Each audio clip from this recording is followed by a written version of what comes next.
Muy buenos días. Vamos a iniciar el temario de misceláneos. El día de hoy vamos a iniciar con el tema de artritis séptica bacteriana. Y pues bueno, vamos a ello. El contenido de esta presentación va a tener una pequeña introducción acerca de la artritis séptica, la epidemiología de esta, etiopatogenia, el cuadro clínico, el abordaje diagnóstico que tenemos que hacer a estos pacientes y el tratamiento.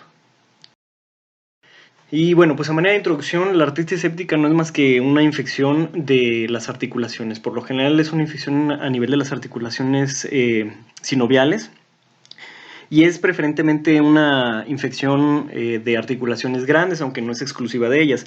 Ahorita vamos a ver un poco más en la epidemiología acerca de ello, pero pues básicamente tenemos que las articulaciones grandes van a abarcar la gran mayoría de las artritis sépticas, siendo las articulaciones menores o chicas más bien, las que corresponden a presentaciones más atípicas de este tipo de patología. En cuanto a este proceso infeccioso a nivel articular, podemos dividirlo de diferentes maneras. Por lo general, una división que se hace en este respecto es cuando se trata de una articulación nativa y una articulación protésica. Esto es muy importante porque tanto el pronóstico como la fisiopatología y como el tratamiento es distinto una de otra. Asimismo, el pronóstico pues obviamente es muy diferente entre una infección, una articulación nativa que una protésica. A su vez, la artritis séptica asociada a prótesis o la infección de las prótesis articulares se puede dividir en temprana, retardada y tardía. Esto dependiendo de la bibliografía donde lo busquemos, algunos lo mencionan como temprana cuando se presenta menos de 3 meses, retardada o retrasada cuando se presenta de los 3 a los 24 meses posterior a la cirugía de prótesis y tardía después de los 24 meses. Hay algunas bibliografías donde se maneja a 12 meses, es decir, menos de 3 meses temprana, de 3 a 12 meses retardada y ya tardía cuando se presenta después de los 12 meses. Esto tiene importancia, o esta división tiene cierta importancia en cuanto a los tipos de patógenos que se pudieran presentar en una u otra, siendo por lo general la temprana una asociación a patógenos adquiridos en el hospital, adquiridos durante el transcurso de la cirugía, y está asociada a patógenos por lo general resistentes a antibióticos, sobre todo patógenos que por lo general se encuentran como patógenos intrahospitalarios como pseudomonas, como Staph aureus meticillin resistente, etcétera. Ya la retardada y tardía se pudieran presentar patógenos que no están tan asociados a los cuidados de la salud o al proceso como tal intraoperatorio, y pues aquí ya se pudieran considerar patógenos más similares a los que se pudieran ver en una patología por articulación nativa. Hay algunos que tienen este tipo de clasificación muy controversial, ya que a final de cuentas pues el estudio microbiológico se tiene que hacer y pues independientemente de si es temprana, retardada o tardía, se tiene que dar el tratamiento en base a lo que encontremos en nuestro análisis del líquido sinovial. Otra manera en la que a veces se divide este tipo de proceso infeccioso articular es entre gonocócica y no gonocócica. Esto más que nada tiene implicaciones terapéuticas. A final de cuentas, igual que como esta otra división, el estudio microbiológico es el que nos va a ir dando la pauta, pero es importante tomar en cuenta esta división porque el tratamiento es diferente de una o de otra. Y bueno, pues vamos a empezar con la epidemiología. En cuanto a la epidemiología, pues bueno, tenemos que la incidencia de la artritis séptica va más o menos de 4 a 10 por cada 100.000 pacientes al año en la población general, y esto es un poquito más alto en niños, presentándose hasta en un 5.5 a 12 por cada 100.000 niños al año. Y en pacientes con artritis reumatoide esto es aún más frecuente, presentándose con una incidencia de 28 a 38 por cada 100.000 pacientes. También hay que tener en cuenta la incidencia que se presenta en pacientes con prótesis articulares, en donde se ha encontrado una incidencia de cerca del 40 al 60 por cada 100.000 pacientes al año. Esto, pues bueno, es importante porque, pues bueno, aquí podemos ver cómo estas patologías pueden ser factores de riesgo para el desarrollo de la artritis séptica, y eso lo vamos a ver un poquito más adelante. Y bueno, dentro de los sitios de presentación, pues básicamente estamos hablando que la artritis séptica en su presentación típica es una monoartritis de articulaciones grandes por preferencia. Se va a presentar hasta en más del 80% como una monoartritis aguda. Sin embargo, dependiendo del contexto clínico del paciente, hay veces que se puede presentar como una presentación poliarticular, Sobre todo aquí estamos pendientes de pacientes que tienen enfermedades como por ejemplo artritis reumatoide, lupus, que tienen algún inmunocompromiso, son los que más predisposición tienen a este tipo de presentaciones atípicas. También los usuarios de drogas intravenosas o los que tienen algún catéter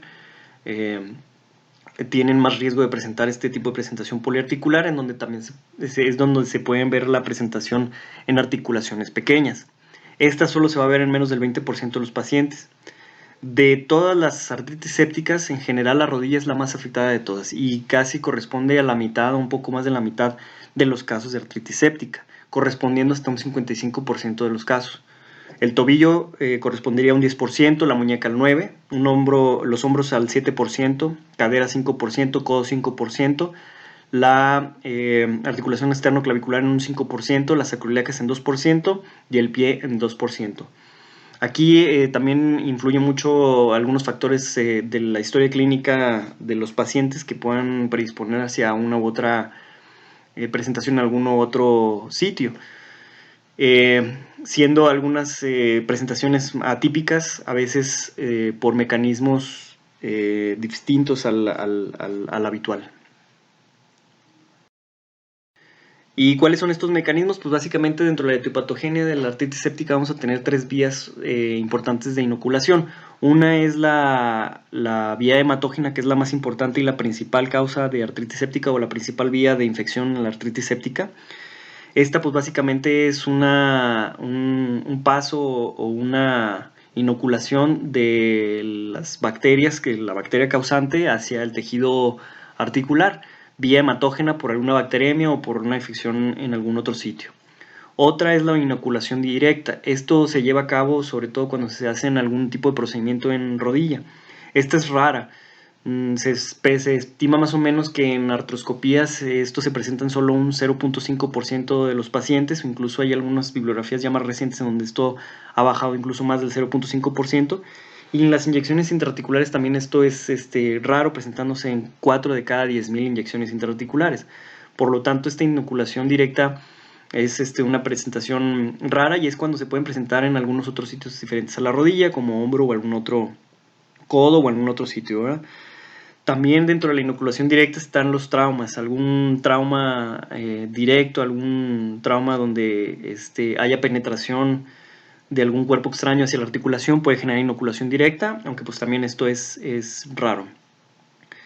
Y el otro mecanismo en el cual se puede infectar la articulación es por contigüidad de alguna infección en algún tejido subyacente.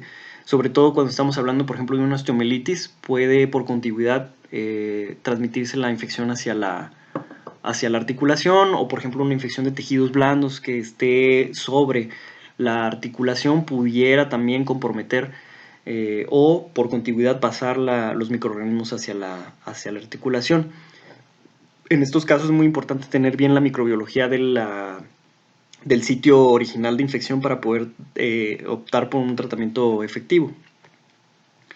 Algunas otras causas, pues algunos sitios de infección a distancia que hagan alguna fistulización hacia articulaciones, y pues obviamente la vía de inoculación por medio que sería una inoculación directa durante las prótesis o las artroplastías de cadera o rodilla, por ejemplo, en donde se mete el material y por alguna situación pues se inocula los microorganismos durante el proceso quirúrgico. Aquí pues bueno, la más importante, como les había mencionado, es la vía hematógena y es la que más representa la mayoría de los casos de artritis séptica que vamos a ver nosotros en nuestro medio.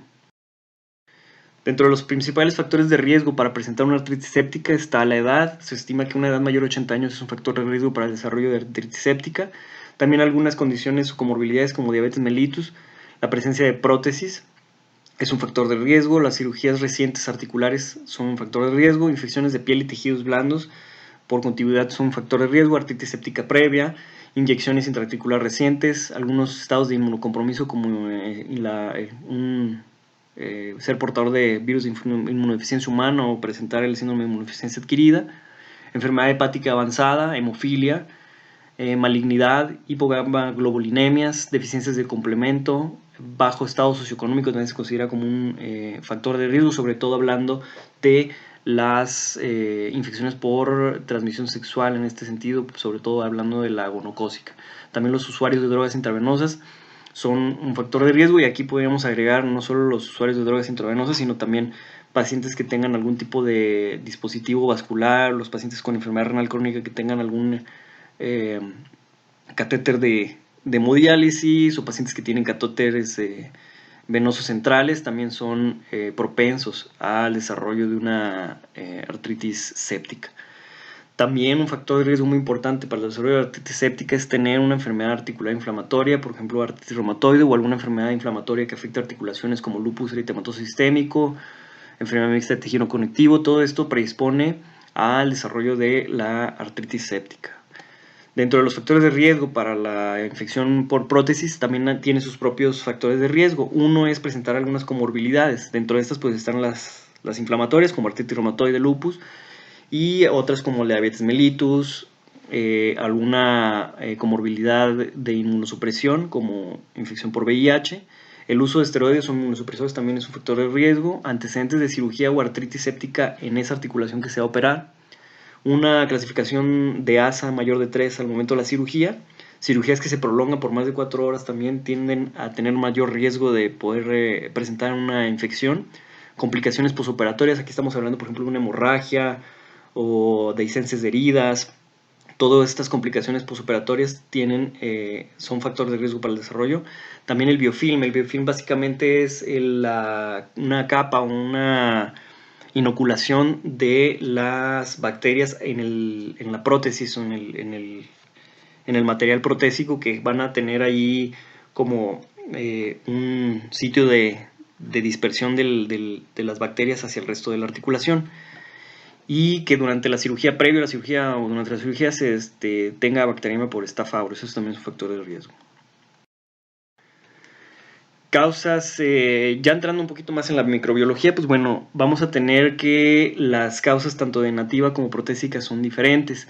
Hay causas comunes y causas raras. Dentro de las causas comunes, el principal microorganismo causante de artritis séptica es el Staphylococcus aureus. Esto es sobre todo hablando de las nativas. Le siguen en predominancia el Streptococcus pneumoniae, algunos otros Streptococcus beta hemolíticos del grupo A, B y G, la Neisseria gonorrea, enterobacterias y Salmonella. Dentro de las protésicas, las causas más comunes son Staphylococcus coagulasa negativos y como segundo lugar el Staphylococcus aureus. Como les había mencionado, esto estamos hablando de una fase temprana. Ya en etapas más tardías, los microorganismos se vendrían a ser muy similares a los que se vendrían a ver en una nativa. Dentro de las causas raras, tanto de nativas como protésica, pues bueno, tendríamos, por ejemplo, dentro de las nativas algunas causas raras: infección por pseudomonas, Mycobacterium tuberculosis, Haemophilus influenza, Neisseria meningitidis, Pasteurella, anaerobios, Mycoplasma, algunos hongos, Borrelia burgdorferi, o algunas que tienden a ser polimicrobianas, en donde hay una mezcla de algunos microorganismos. Dentro de las protésicas, algunos de los agentes que tendríamos que tener en cuenta como causas raras que no entren dentro de estos dos, puede ser el Corynebacterium, Enterococcus o Streptococcus, Pseudomonas aeruginosa, también sobre todo multidrogo resistente en el contexto de una adquisición intrahospitalaria, Cutibacterium, que está muy asociado sobre todo a prótesis o a cirugías, artroplastías en hombro, anaerobios, algunos hongos, sobre todo cándida, y pues micobacterias, sobre todo Mycobacterium tuberculosis. ¿Y cuál es la fisiopatología de este proceso? Pues básicamente va a ser la implantación del agente etiológico, en este caso la bacteria, en la articulación. Aquí, sobre todo, pues bueno, la inoculación directa o la contigüidad, pues básicamente es el paso directo de la bacteria hacia la articulación por ruptura de las barreras naturales. En caso de la fisiopatología más común, que es la diseminación hematógena, pues aquí la situación es que una bacteriemia o una bacteria que se presente en el sistema o en el torrente sanguíneo va a llegar hacia la articulación, y hay que recordar que la membrana sinovial, pues más que ser membrana, es nada más un tejido sin una membrana basal, lo que le hace susceptible también a ese paso fácil de las bacterias. Y pues bueno, ya una vez que la bacteria ha llegado hacia la articulación, aquí se van a jugar varios papeles que se van a tomar en cuenta en la fisiopatología de la enfermedad, y son los factores de virulencia propios de cada microorganismo. El Staphylococcus aureus tiene cierta predisposición por sus factores de virulencia. Estos factores de virulencia que tienen los microorganismos son las proteínas, las lipoproteínas, los polisacáridos, los componentes de las cápsulas y de sus membranas, que van a facilitar la adhesión a los tejidos o a las células de la articulación, la liberación de endotoxinas por parte de estas bacterias, que van a generar un proceso inflamatorio y que van a tener cierto efecto destructivo sobre la articulación, y además van a desencadenar la respuesta inflamatoria, una inflamatoria local, por activación de las células de la inmunidad celular, con activación de macrófagos, de activación de células T, células B y producción de citocinas inflamatorias. Estas citocinas inflamatorias a nivel local, pues como ya lo hemos visto previamente en algunas otras patologías, van a desencadenar la producción de metaloproteinasas, que van a generar también destrucción de cartílago y hueso, y pues van a generar un proceso o un estado proinflamatorio en la articulación. El daño estructural va a estar dado tanto por las propias toxinas de las bacterias, enzimas también de las propias bacterias, y tanto por la respuesta inflamatoria local, la producción de metaloproteináceas, y isquemia que se puede generar por vasoconstricción de la capa sinovial.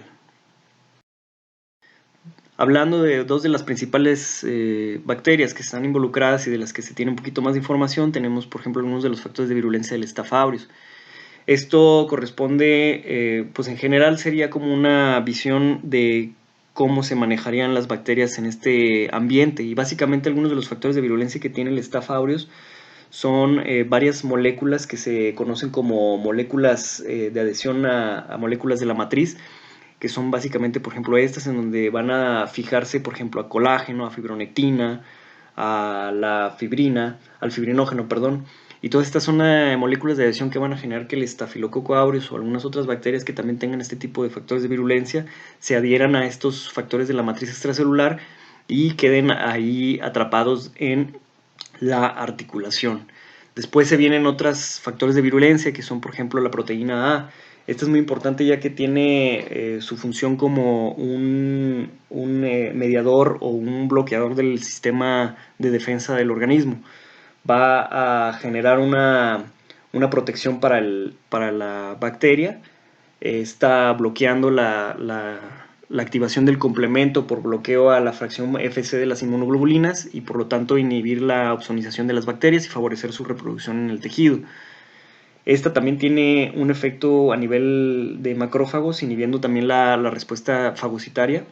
Igual también tienen otros efectos de virulencia, que son las toxinas, las exotoxinas, como por ejemplo la enterotoxina B, la alfa-toxina, y esta que es una toxina asociada a choque tóxico, la toxina asociada a choque tóxico 1, y todas estas son exotoxinas que van a tener un efecto directo de daño articular, y además van a funcionar como unos antígenos, como superantígenos se les conoce, es decir, van a generar una respuesta inflamatoria, tienen una alta afinidad por las moléculas del complejo mayor de descompatibilidad 2, y son las que van a despertar esta respuesta inflamatoria celular de macrófagos, linfocitos T, linfocitos B, y van a generar esta producción de citocinas inflamatorias, dentro de las cuales van a estar involucradas la interleucina 6, interleucina 1, va a estar involucrado también el factor de necrosis tumoral alfa, y todo esto pues va a generar esta producción de metaloproteinasas, y al final de cuentas también destrucción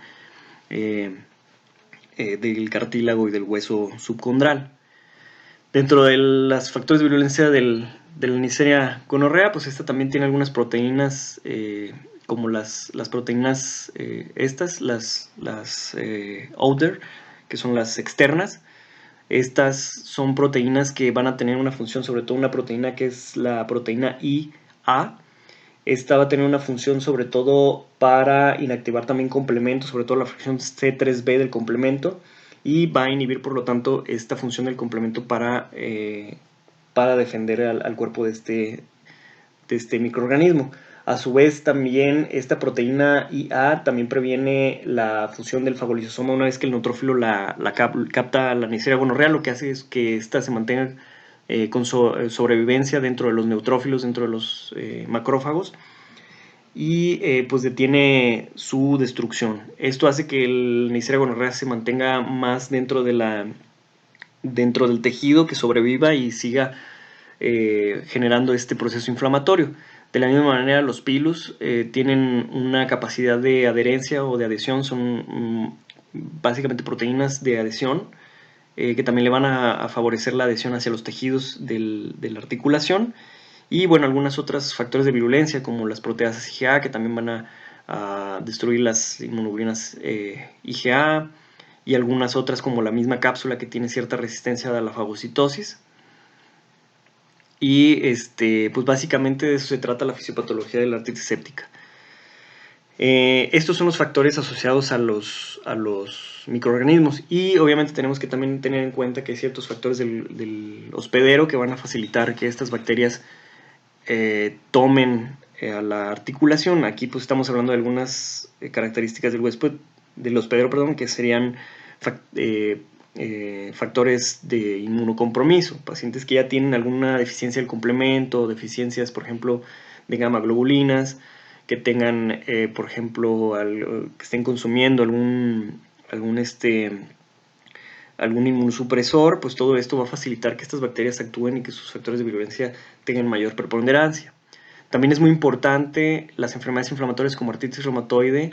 Al estar el líquido o al tener un proceso inflamatorio a nivel articular, favorece por disrupción de las mismas barreras de la articulación por el proceso inflamatorio, que las bacterias colonicen con mayor intensidad a la articulación. Además de que ya la artritis inflamatoria por sí misma previa tiene un daño en la articulación, pues a esto se le va a sumar el daño que se va a generar por las bacterias, y esto va a aumentar aún más el daño generado por la infección. Dentro de las manifestaciones clínicas, pues tenemos que la forma típica de presentación de una artritis séptica es una monoartritis aguda. Entendemos por esto una presentación súbita de dolor, calor, aumento de volumen y restricción de los arcos de movimiento de alguna de las articulaciones, sobre todo la más común, la rodilla. Y esto se va a presentar en el 80% de los pacientes que tienen artritis séptica. Algunas otras formas de presentación serían el patrón poliarticular, que se presenta sobre todo cuando tienes enfermedades ya de base como artritis reumatoide o alguna enfermedad que genere inmunocompromiso. Y en algunas ocasiones esto se puede acompañar de fiebre y algunos otros datos clínicos de infección a nivel sérico, como por ejemplo leucocitosis de predominio neutrofílico, alguna elevación de los reactantes de fase aguda a nivel sérico, como el aumento de la BCG, de la PCR, y trombocitosis reactiva por proceso inflamatorio. A veces nos pueden dar también datos clínicos de infección a distancia cuando la causante ya es una infección en algún punto en particular, sobre todo por ejemplo en endocarditis. Nos darían pues los datos clínicos de una endocarditis, donde encontraríamos los soplos, algunos efectos vasculopáticos y trombóticos distales, etcétera, etcétera. Y pues obviamente si es una celulitis, pues encontraríamos los datos clínicos de una celulitis, y pues bueno, básicamente serían los datos de una infección a distancia. También pueden ser infecciones a distancia que no tengan relación con la articulación, como una neumonía, como un proceso de vías urinarias, un proceso a nivel gastrointestinal. Y pues bueno, serían las manifestaciones clínicas de cada infección en particular. Aquí vemos algunas imágenes de la presentación de una monoartritis aguda. Vemos que siempre se tiene que hacer una valoración en contra de la articulación sana, en donde vamos a ver una articulación enrojecida, eritematosa, caliente, con aumento de su volumen, muy dolorosas por lo general, y con los arcos de movimiento muy limitados, tanto por dolor como por el proceso inflamatorio que limita los movimientos. Esta es lo más común que se presenta en articulaciones grandes, sobre todo rodilla, como lo vemos aquí, aunque en algunas ocasiones pues, se puede presentar como una inflamación en articulación pequeña, o incluso en algunos sitios más raros como en la articulación esternoclavicular, como se puede ver aquí el aumento de volumen, calor y rubor en la articulación esternoclavicular. En cuanto a la gonocócica, pues bueno, vamos a tener que tomar en cuenta algunos datos clínicos. En este caso, pues estamos hablando de que la artritis gonocócica es una parte de las manifestaciones de una infección gonocócica diseminada. Por lo general, la infección por gonococo es una infección que predominantemente va a tener manifestaciones a nivel urinario. Esta es muy importante porque es una de las principales enfermedades de transmisión sexual a nivel mundial. Es una causa importante de infección de transmisión sexual. Hay que tenerla en cuenta en pacientes, sobre todo jóvenes, que tengan vía sexual activa, sin protección, que tengan antecedente de promiscuidad. Pues hay que tenerla en cuenta. En mujeres, por lo general, la enfermedad gonocócica se va a presentar como una cervicitis, como uretritis, como enfermedad pélvica inflamatoria, perihepatitis o bartolinitis. En el hombre se va a presentar como uretritis o epididimitis, y esto pues básicamente va a ser síntomas irritativos a nivel tanto de cervix como de uretra en el caso de mujeres o en uretra en hombres, y se caracteriza sobre todo por tener una secreción purulenta bastante abundante. Pero pues bueno, también tiene manifestaciones extragenitales. Esto por lo general se asocia a gonococos de cepas distintas que tienen cierta afinidad por los tejidos, otros tejidos más que por el tejido urinario. Y pues las principales manifestaciones extragenitales de la gonococcemia son la conjuntivitis, la proctitis, la faringitis y pues la gonococcemia diseminada.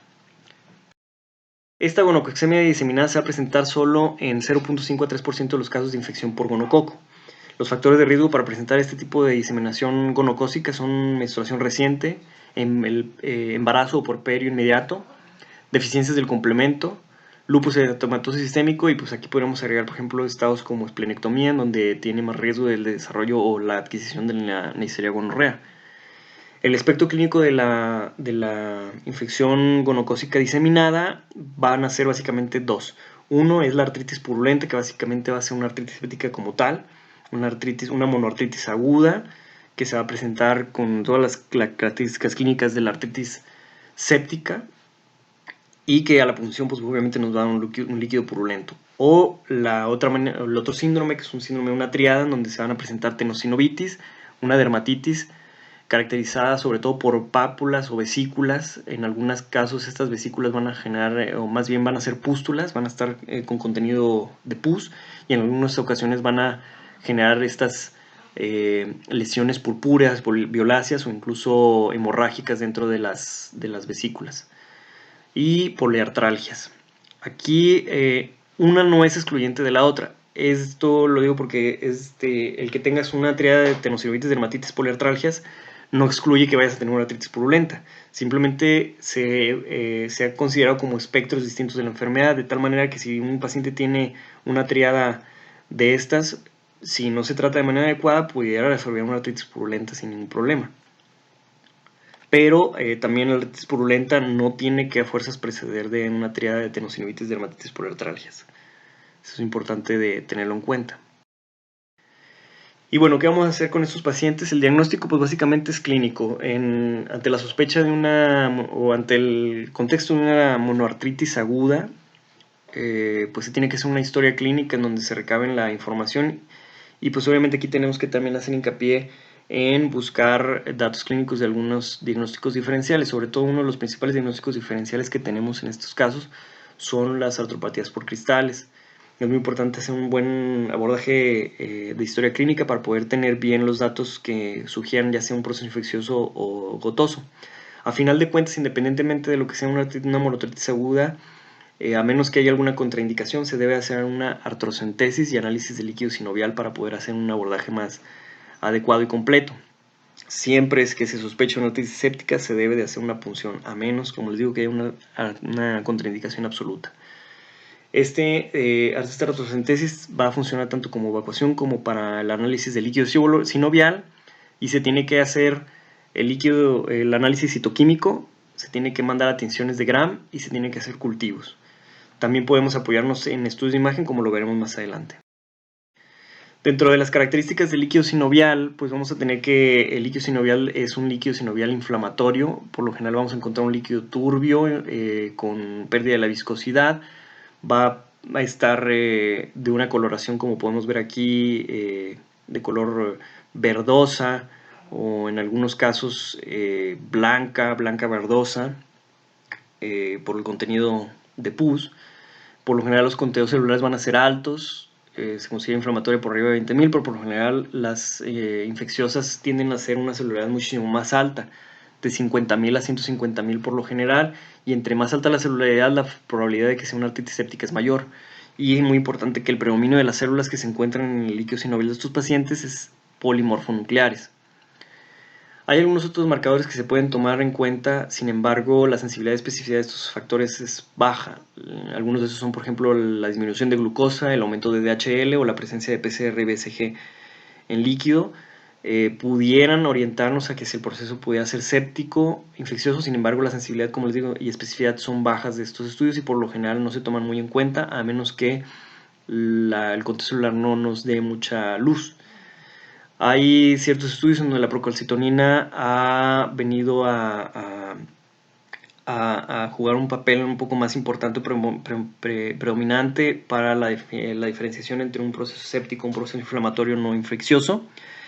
Esto puede ser en el líquido en sérico y sobre todo ahí nos va a ayudar a determinar si el proceso es un proceso séptico como tal, e incluso puede llegar a tener una sensibilidad de especificidad hasta del 90%.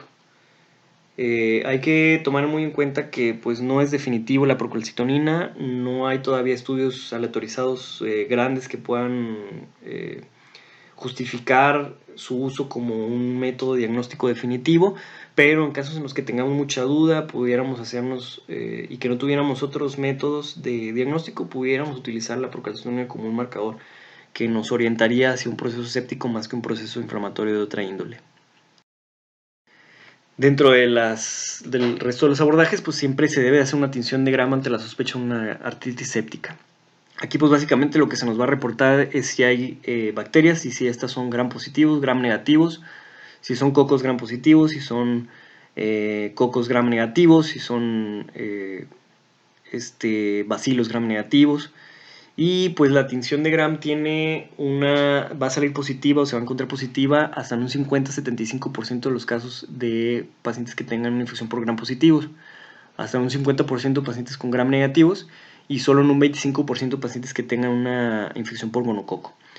Aquí pongo uno de los principales, pues el Staph aureus, que se vería como un coco Gram positivo en forma de racimos, los bacilos Gram negativos, que pudieran corresponder, por ejemplo, a Pseudomonas, a E. coli, etc.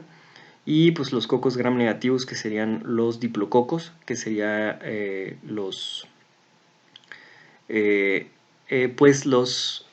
la característica de la gonococcemia o del gonococo. Sobre todo a veces se van a ver como infiltraciones dentro de los neutrófilos, como lo habíamos visto, tienden a sortear por sus factores de virulencia la fusión del fagolisosoma y por lo tanto sobrevivir dentro de los fagocitos, dentro de los neutrófilos, y pues, se pueden ver como inclusiones intraneutrófilicas.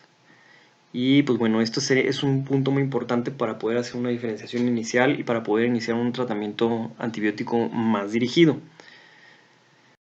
Sin embargo, el cultivo siempre termina siendo el definitivo o el ideal para poder definir el tratamiento antibiótico. Aquí pues vamos a tener que en pacientes que no tengan antibióticos se va a presentar positivos en un 70-90% de los casos. La positividad de los cultivos es mucho menor en pacientes con gonococcemia, ya que el gonococo necesita de agares especiales como el agar chocolate o algunos otros tipos de cultivos para su crecimiento, lo que lo hace difícil de crecer en los cultivos normales. Los hemocultivos pueden presentarse positivos en un 40-50% de los casos, sin embargo, no suelen ser el definitivo para el diagnóstico. Por lo general, se asocian a la positividad de los cultivos en líquido sinovial. Pero en casos de que se tenga sospecha de bacteriemia, pues se puede tomar los hemocultivos para poder, en caso de que los cultivos sinoviales salieran negativos, pues pudiéramos captar a lo mejor la bacteria en hemocultivos. Hay que tomar en cuenta, sobre todo por la sospecha clínica, los cultivos especiales para, por ejemplo, para gonococo o incluso para micobacterias, y si la sospecha es alta para gonococo o micobacterias, se deberá hacer también una PCR de líquido para poder identificar estos microorganismos que muchas veces son difíciles de identificar. Obviamente el mayor rendimiento de los cultivos es antes de iniciar el antibiótico, por lo tanto, antes de iniciarlo en la primera punción se debe de mandar el cultivo.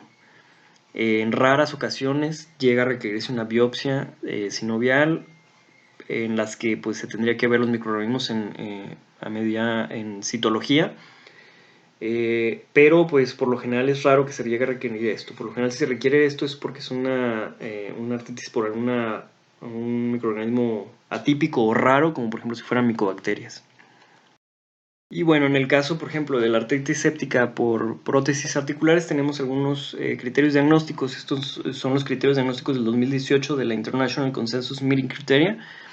Estos, pues bueno, cuentan como criterios mayores y son decisivos de infección si tiene dos cultivos positivos de un mismo microorganismo, tanto pre o intraoperatorios, o que haya un tracto fistuloso que se comunique con la articulación y que llegue hacia la articulación, hacia la prótesis. Esto ya se considera como infección, y la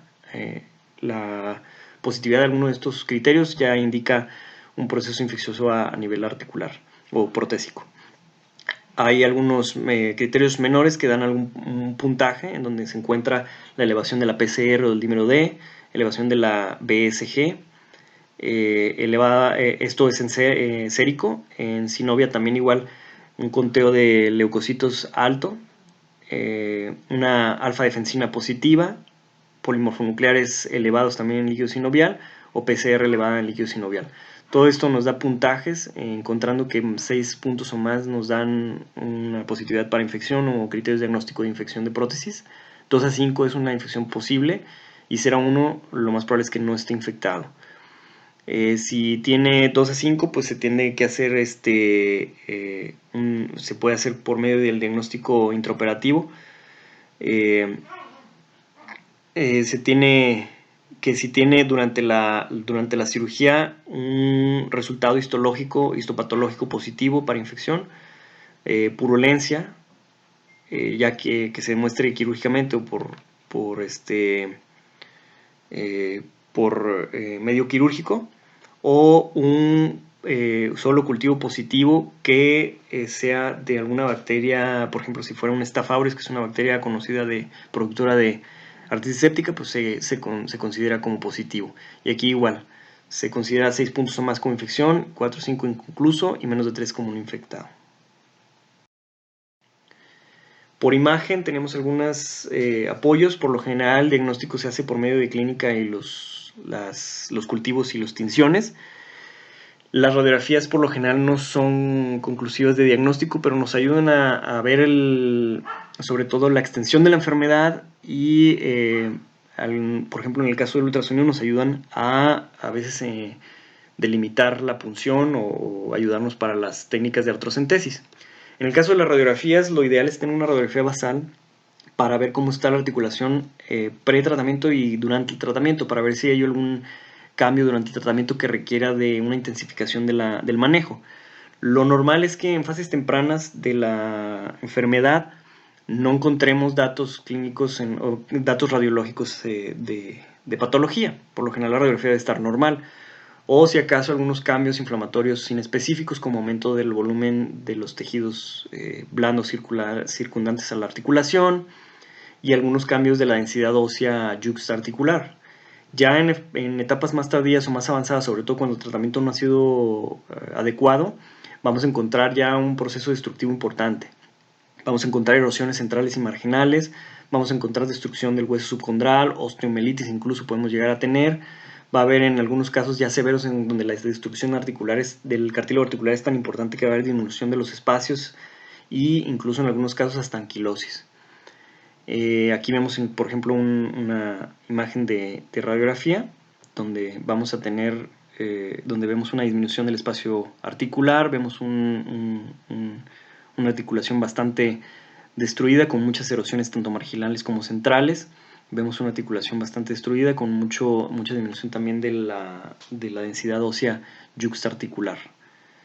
El ataque y la resonancia magnética por lo general no son necesarias en una artritis séptica, por ejemplo, de rodilla, pero nos son de mucha ayuda, sobre todo cuando son articulaciones de difícil acceso o de difícil visualización, como son, por ejemplo, infecciones en sacroiliacas o en cadera. En este caso, la tomografía y la resonancia pueden darnos mucha luz sobre el proceso inflamatorio a nivel de estas articulaciones. Pero por lo general no son de primera instancia la toma de estas, se dejan para estos casos o por ejemplo en algunos casos en donde la artritis sea muy refractaria a tratamiento. El ultrasonido es importante o es útil sobre todo para ayudarnos a identificar los derrames articulares, nos ayuda también para las artrocentesis y en algunos casos nos ayuda a hacer algunos diferenciales con algunas artropatías. Pero pues básicamente su utilidad es más que nada para la identificación del derrame y para ayudarnos a veces en las punciones, sobre todo punciones en lugares de difícil acceso, por ejemplo como cadera. Aquí vemos algunas otras imágenes, como por ejemplo unas imágenes de resonancia magnética en donde se ve un proceso séptico a nivel de las sacroiliacas, donde se ve un proceso inflamatorio por aumento de la señal en las secuencias T2, en donde se ve un edema importante en la articulación. Aquí lo vemos, un edema importante en la articulación sacroiliaca que nos pudiera ayudar a orientar sobre un proceso séptico de este nivel. Estamos hablando de que en este caso pues, es una articulación de difícil acceso en donde sí pudiera tener más relevancia la resonancia magnética. En este caso pues, es una tomografía en donde también se ve una artritis séptica de sacroiliacas en donde se ve una articulación con varias erosiones, una destrucción importante de la articulación con erosiones centrales y marginales. Esta tendencia que tiene la artritis séptica de cuando no se da un tratamiento oportuno o adecuado de ser muy destructiva. Y bueno, el tratamiento siempre va a requerirse de drenaje de la articulación por artrocentesis. Aquí vamos a enviar inmediatamente cultivos, tinciones y análisis. También es importante analizar cristales porque es uno de los principales diagnósticos diferenciales. Y si la sospecha es importante, pues mandar para pruebas especiales para gonococo.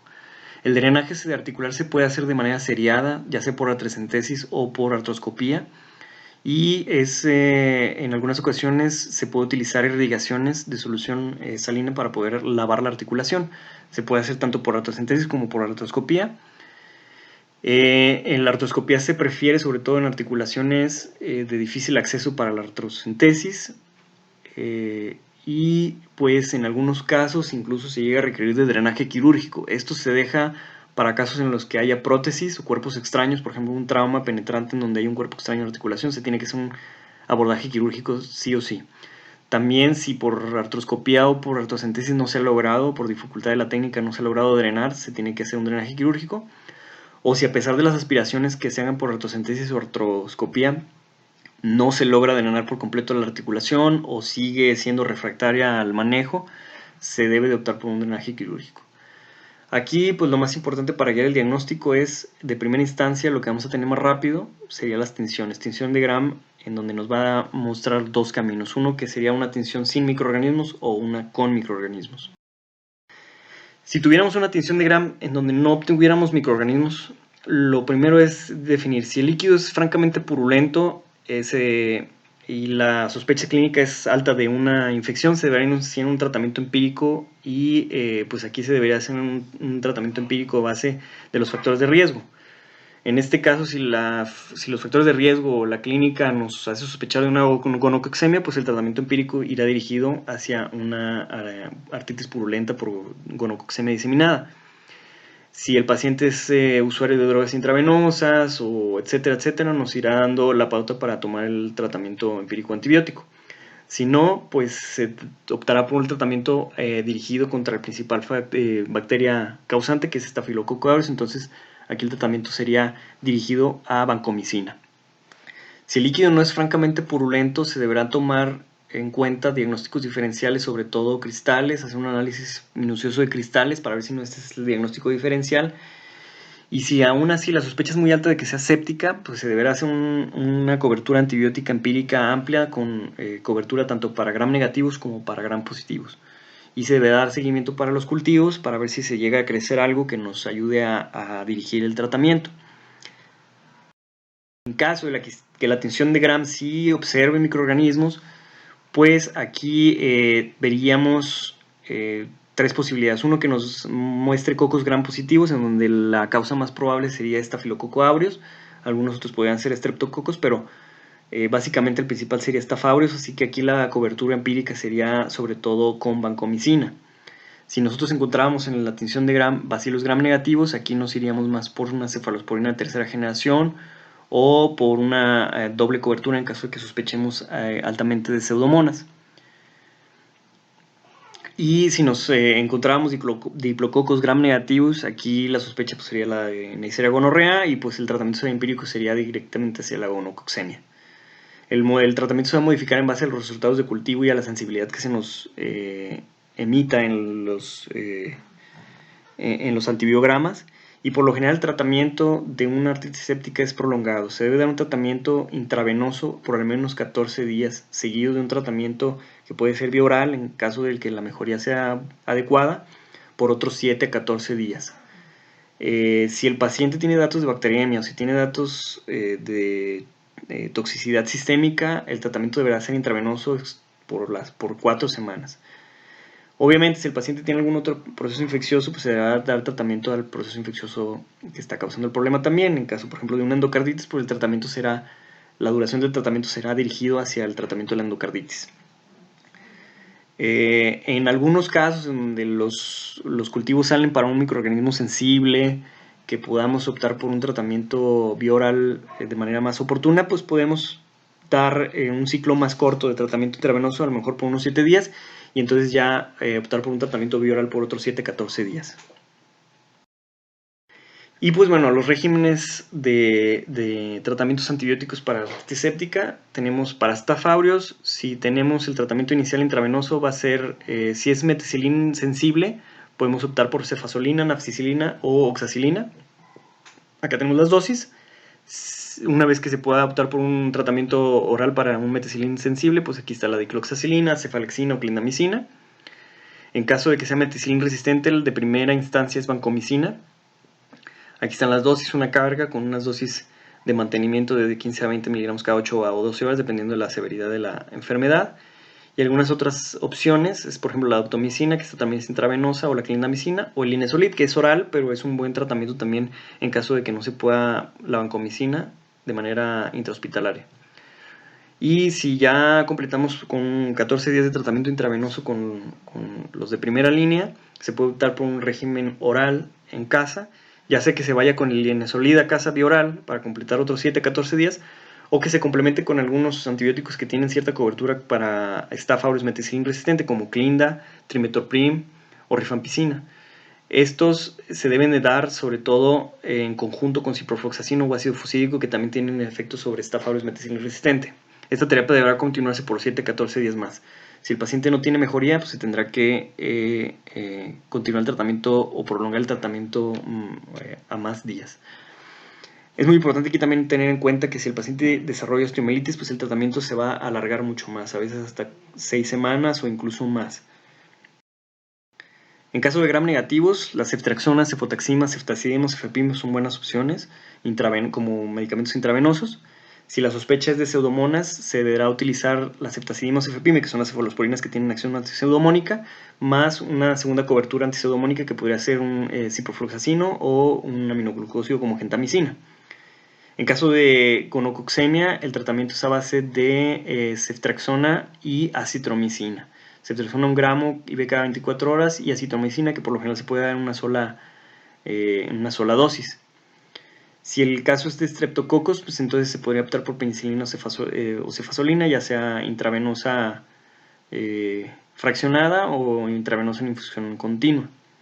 Si se tiene pensado dar algún medicamento para ambulatorio después del curso de antibióticos intravenosos para gram negativos, se puede optar por ceftriaxona intramuscular o se pueden dar algunas otras medidas, como por ejemplo ciprofloxacino, alguna otra quinolona, aminoglucósidos y sobre todo este grupo de medicamentos. En el caso de la artritis séptica protésica o por prótesis, aquí el tratamiento intravenoso va a ser también igual, va a ser dirigido a la sospecha de la bacteria sospechosa, sobre todo cuando es temprana, se sospechará de multidrogos resistentes y se tendrá que dar una cobertura empírica amplia, tanto para gram positivos como gram negativos, y pensando siempre en meticilin resistente e incluso en pseudomonas resistentes, se deberá dar doble cobertura antipseudomónica. hasta que tengamos los cultivos. Ya si es una tardía o retrasada, se podrá optar más por un tratamiento empírico más similar a los previos, y pues obviamente siempre en base al GRAM y a los cultivos se deberá modificar el tratamiento. Sin embargo, aquí entran otros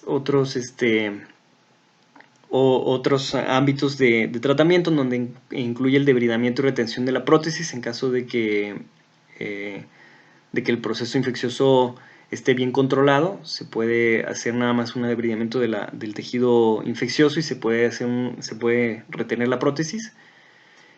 Si la prótesis está, o si el tratamiento es resistente, si no hay mejoría a lo largo de los días de tratamiento, se tendrá que optar por el retiro y reimplantación de la prótesis.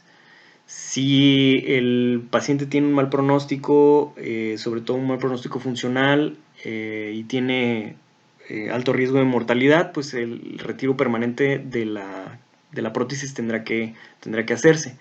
Y en casos más severos, en donde la infección se disemine más y genere más destrucción ya incluso fuera de la articulación, se tendrá que optar por la amputación del miembro. El pronóstico por lo general en estos pacientes, la mortalidad general es del 10 al 15%, una mortalidad aumentada en pacientes con artritis reumatoide en donde puede llegar hasta el 50%, y la mayor mortalidad en artritis séptica se encuentra en pacientes con antecedente de uso de drogas intravenosas. También hay que tomar en cuenta que hasta el 28% de los pacientes llegan a tener cierto grado de secuelas funcionales, y el 8% de los pacientes con artritis séptica llegan a desarrollar osteomielitis. Por eso es muy importante el diagnóstico oportuno y el tratamiento eficaz. Y como conclusión, pues la artritis séptica es una patología severa, es una patología muy destructiva que genera mucha afección articular y secuelas importantes funcionales.